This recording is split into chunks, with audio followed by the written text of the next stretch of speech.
Find us at twitter.com/News New Mexico.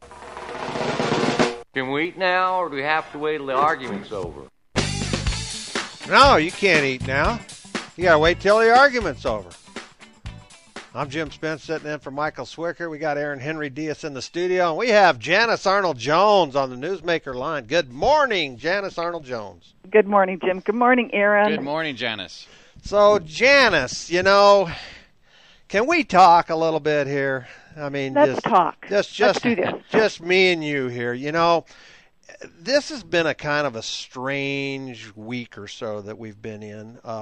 We've seen the president make really what I think is one of the most remarkable statements I've ever heard any politician make. And I want to play this for you but we've had a lot of folks on the last few days that have had a chance to comment on this. And I just have a hunch you may have some thoughts. So let's listen to the president, and then we'll get your views. Somebody helped to create this unbelievable American system that we had that allowed you to thrive. Somebody invested in roads and bridges. If you got a business, you didn't build that. Somebody else made that happen. Now, Janice, I know the president backpedaled a little bit and said he was talking about roads and bridges, and my question to you is, who built the roads and bridges? Well, if you take a historical view, quite frankly, it was those enterprising entrepreneurs. Government really didn't get into this for quite a while. But today you could certainly argue part of that. I think the top note that bothered me about the president's statement is that entrepreneurs and innovators are completely beholden for their businesses, when in fact it is the risk takers, those folks, and you might be one of them, who actually mortgage their homes, put up their cars, their life savings, and their kids' college funds in order to do something better. Yeah, and I think that's probably the part that bothers me about the statement. So yeah, I mean, I was talking to a banker and talking about business people, and then he reminded me, well, you're one of those guys, and at one time you owed us a lot of money, and I said, yeah, the president said that there was somebody else out there that helped me, and I said, I want to know who that is so I can thank him. And then I started thinking about him, but I said, but he wasn't on the notes with us, or she wasn't on the notes with us. If we'd failed, you'd have taken my house away. Yeah. Well, and I think that's the point that is missed, is that for the entrepreneurs, we're not like Solyndra. There is no federal agency that's going to come in and bail you out for bad decisions. So list some ways to encourage small business and job creation, specifically in New Mexico. But you're heading to the House of Representatives, I think, and so the voters. Well, the voters will decide that in Congressional District Number 1. But let's assume that you're heading to Washington. What are some ways to encourage small businesses and job creation? Well, first off, it's to get out of the way. But I want to point out something that's happening, that every member of Congress has a real say in how we fix it. And so I'm sure you have seen some of the ads that are on the television about an additive to fuel that is impacting the Clean Water Act. And my point is that we have a Congress that has now put small businesses between a rock and a hard place. These additives to improve emissions was a requirement of the Clean Air Act. And now the very same businesses that complied with the Clean Air Act are in violation of the Clean Water Act. We can stop that. That creates so much uncertainty that people are unwilling to risk their houses, their cars, and their kids' education. Those things can be cleaned up. And there's a lot of them. We had a guy who was a chairman of the board of a bank on yesterday talking about how basically how the government, on the one hand you've got people out there pointing a finger at the banks and blaming the banks for all of our troubles. But on the other hand, the regulators who actually are down there in the trenches with these bankers, they have them completely handcuffed and chained to a pole, don't they? Well, they do, and I want to talk about the softer side of regulators because it's a piece that Congress, again, has a role in. When you have regulators who are in the field whose only view is to punish businesses rather than to help them avoid penalties, you have the wrong model. And you end up setting up a punitive system that is viewed as only a way to increase revenues. I think businesses just simply chafe over that. Most business people that I know are happy to comply. please just don't give them a gotcha moment. Tell them they'll comply. Janice, what would you do to help encourage a new class of entrepreneurs, of younger people, learning that, you know what, government's always not going to be there to take care of things. Obviously, the job market isn't going to be there. I need to take care of myself. What would you do as a representative to help encourage an environment specifically for young people to get involved in that field?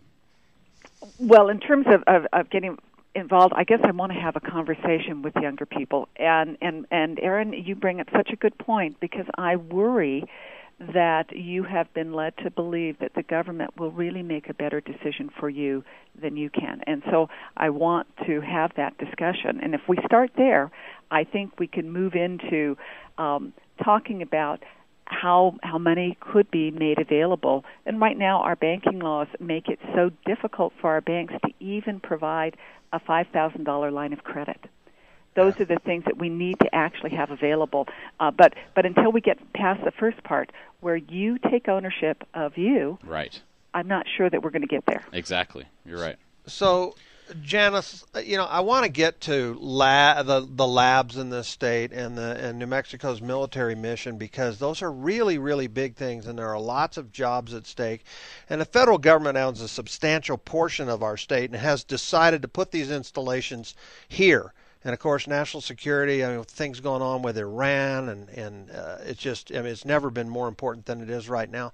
But I want to talk a little bit about your experience, because I think this is something that really defines the difference between you and your opponent. And it may sound silly, but your knowledge of parliamentary procedure is so extensive, Janice, that I believe that you could actually rocket your way up the leadership poll in Washington, D.C., because a lot of people who go to Congress don't understand the machinery, the rules of the game, whereas you are a seasoned veteran in that. They don't even know who Robert is. Can you just touch on that for a little bit? Yeah. Can you touch a little bit on that? Because I think it's really critical as an experience factor.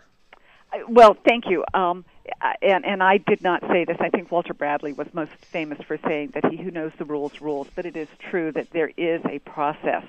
But I have to point out that an argument over the rules is literally the last step for process and justice. You should be arguing the issues first.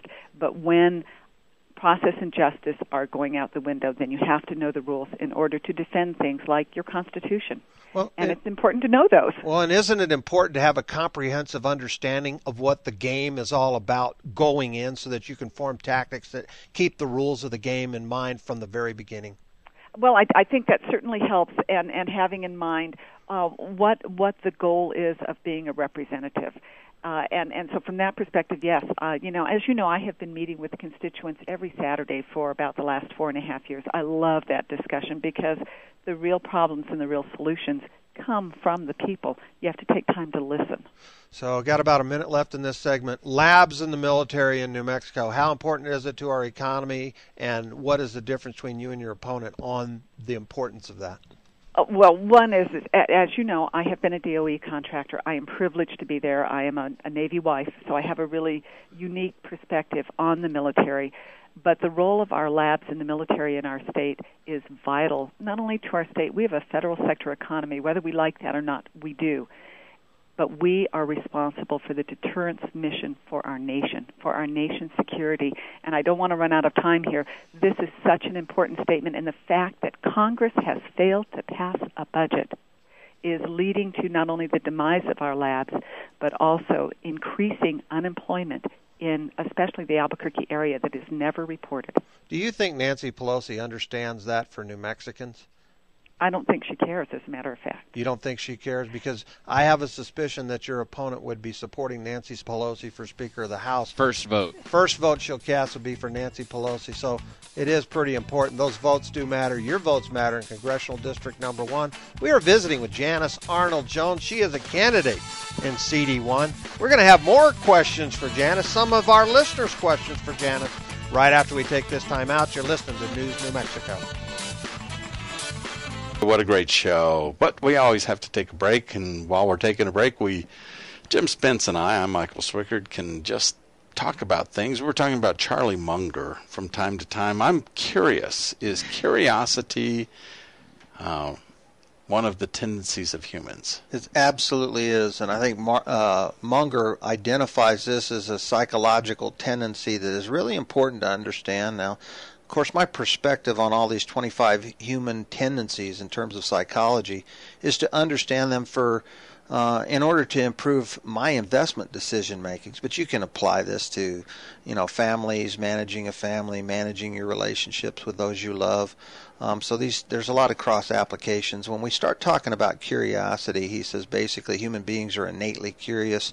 Cultures that cultivate this tendency will continue to advance knowledge more rapidly. There's some great cross applications for that. If you look at the history, the Ottoman Empire and the spread of Islam, and when Islam was in its heyday, and the countries that practice Islam, there was a day way back in early human history where those countries were curious.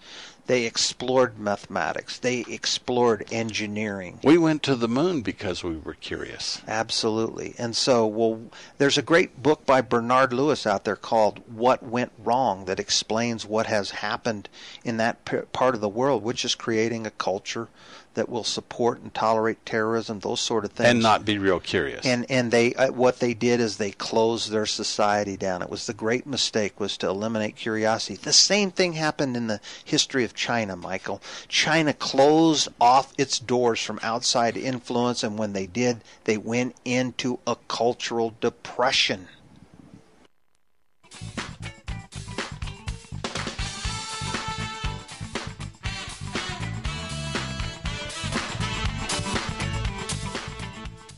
You're listening to News New Mexico, where it is understood that whenever you see a successful business, someone once made a courageous decision. Companies like Solyndra are leading the way toward a brighter and more prosperous future. And we can see the positive impacts right here at Solyndra. Less than a year ago, we were standing on what was an empty lot. But through the Recovery Act, this company received a loan to expand its operations. This new factory is the result of those loans. Okay, that's one vision of the future. Let's see if we can get Janice Arnold-Jones' vision of the future. There's a nice big vacant sign. Yeah, let me that lot is now vacant again. But so we're talking with Janice Arnold-Jones. She is a candidate for the U.S. House of Representatives in Congressional District Number 1. So, Janice, you got a vacant lot again out there in Fremont, California.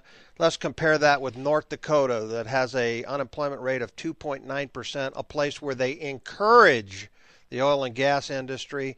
I'm looking at the state budget for the state of New Mexico, $250 million more than what we thought we were going to have. It was mostly due to oil and gas production and revenue.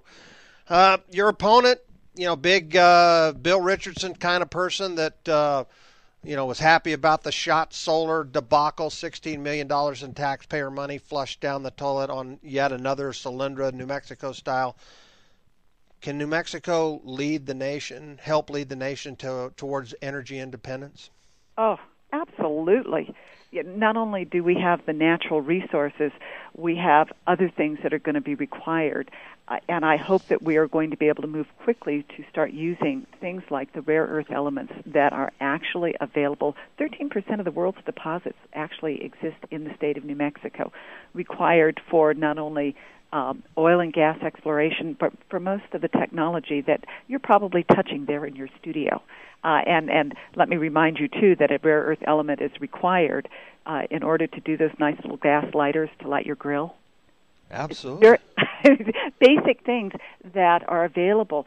So, yes, we should be leading the nation in not only oil and gas, but we have the opportunity to lead in making our nation independent. And that's where our problem is we have looked around and said, somebody else is going to take care of us. It's time for us to take care of us. And we, in New Mexico, have every bit of those resources. And it's time for us to get out in front of it. Our nation needs us. Janice, how, as a House of Representatives, you're there on behalf of the voters in Congressional District 1. We have Steve Pierce in Congressional District 2. How can two state House representatives have any leverage in changing that for New Mexico? What if Romney does get elected? Would he have your ear to expand that and to get rid of the regulations that's stopping this kind of industry? I don't know that we would have his ear, but I think as a perspective, as a successful businessman, he understands certainty and also, again, this rock and a hard place type of regulation. And I believe that Governor Romney will help us do away with that. But as a member of Congress, not everything you do as a representative actually happens on the House floor. Mm-hmm. And sometimes you have to go and chase down where that regulatory structure is broken and work it from the inside and then only fix what has to be fixed on the House floor. But part of being a representative is exercising that influence, and knowing where to literally put your finger in the dike is key. And there are so many examples in the state of New Mexico. The regulations that actually keep us from getting to our own natural resources resides mostly at the EPA. We do have our own issues at the Environment Department. Those things, I believe, with advocacy can be changed. If you go to North Dakota as an example, mining permits, about 6 weeks. I have a friend, Mike, who has spent 2.5 years for a mining permit. He's just started work. He almost ran out of capital to start his business. Wow. So, and for CD1 voters, I want to kind of lay this out because I think that it's very important to understand that there's really kind of two types of Democrats that we're dealing with here. One of them would be somebody like a Mary Landrieu or a Mark Begich. Begich is a senator in Alaska, an oil and gas producing state. Mary Landrieu, Louisiana. Both Democrats, both very, very supportive of the kind of things that can raise living standards in Alaska and Louisiana. You're not going to get that if the first vote out of the box is to support Nancy Pelosi in the House of Representatives. So there is a choice even for Democrats who might normally consider themselves loyal to the party to understand your opponent's not going to be a Mary Landrieu or a Mark Begich. She's going to be somebody who's blocking oil and gas development. Partly my opponent is a bureaucrat and has been so. And so this idea of entrepreneurship, I do believe, Jim, you have to kind of live this a little bit in order to understand exactly how the innovators drive our economy. And without that experience, it's real easy to say, let us make here's the word they're going to use. We're going to make people more accountable. Well, accountability comes at a cost, and I'm not saying be irresponsible, but you have to make sure those processes are in place and that you're not slowing down progress. If you just joined us, go ahead, Janice. Anyway, so those are some of the issues about accountability. Go ahead. If you just joined us, we're talking to Janice Arnold-Jones. She is a representative or a candidate for House of Representatives CD1, Congressional District Number 1, Albuquerque and surrounding areas. And so, Janice, you're the underdog, at least on the fundraising side. It's not a secret that your opponent has gotten huge infusions of cash from some of the most radical left-wing, for lack of a better term, organizations around the country. We're talking about radical environmentalist groups, progressive organizations that are for runaway retirement benefits for government and union workers, this sort of thing, the kind of things that have bankrupted Greece and California. What is it like to be the underdog, at least on funding, where my theory is the business people are so busy just trying to survive that they're having trouble putting money into your campaign coffers? I think that's true. So let me just break this apart a little bit. I was privileged through the Republican side of the primary. I was literally the last person standing. So the Democratic primary was incredibly expensive. So my opponent has a $95,000 loan to herself. You would be surprised. The money is much closer than people really realize. But they're looking at overall numbers. So when you don't run a primary, a good business person says, well, there was no race there. Why should I contribute now? People are stepping up to the plate. But you are right. When I make those phone calls, and for those who are listening, if I haven't called you yet, I will be calling. Rest assured.